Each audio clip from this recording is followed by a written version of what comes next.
we all know the importance of eating healthy. It keeps us healthy, it keeps us away from having to see the doctor, and in the long run, that helps us save money. But a lot of people think eating healthy is just too expensive, but it's really not the case. Here are some things from Community Health Works you can do to eat better and still maintain a budget.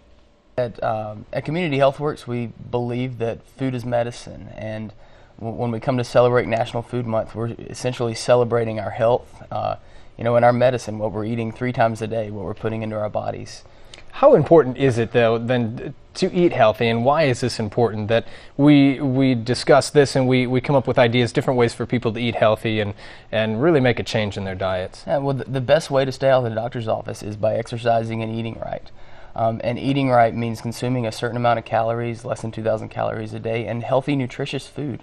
Hopefully more food that's grown than processed. Mm-hmm. And in the South especially, I know it's probably going to be tough and it might offend some people, but it's really, a lot of things are fried down here, which we know that fried foods aren't the best things for you. Obesity. So what do you recommend that people eat, and how do they change and make that shift, though, when they're so used to eating fried foods and things like that, to eat healthier foods? Well, knowledge is at our fingertips, from eating healthy to learning how to prepare food healthy. So if you want to take a healthy spin on fried chicken, you can do that. And there's resources online, healthy recipe cookbooks that can do that. So if you really want to change your family's eating habits, what you're cooking your family for dinner, there's so many recipes out there that it's really not that hard to change your cooking lifestyle. Okay, so one of the arguments maybe eating healthy food it's expensive. Right. It's too expensive for me. I can't do it. So it's just easier and cheaper to eat fast food real quickly.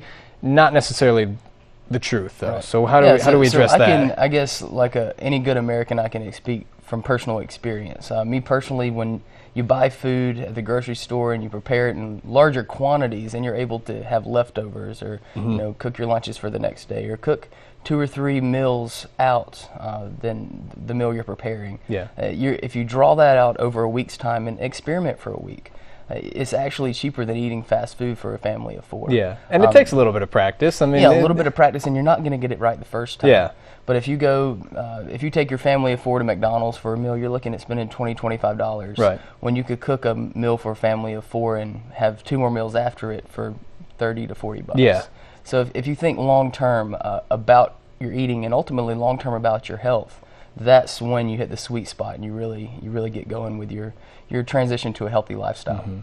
I know you mentioned a couple of websites where people can go to get a little bit of some recipe ideas. Any other places people can go to get ideas, to get more information, and maybe to get involved? Yeah, so you can check out communityhealthworks.com. .org. We have tons of resources. We have tons of resources about local food, where to find local farmers, local growers, where to buy local food.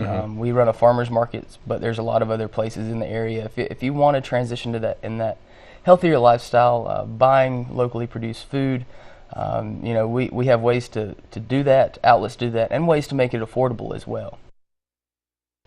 Good advice. For more information about healthy eating and living, visit Community Health Works at chwdwg.org.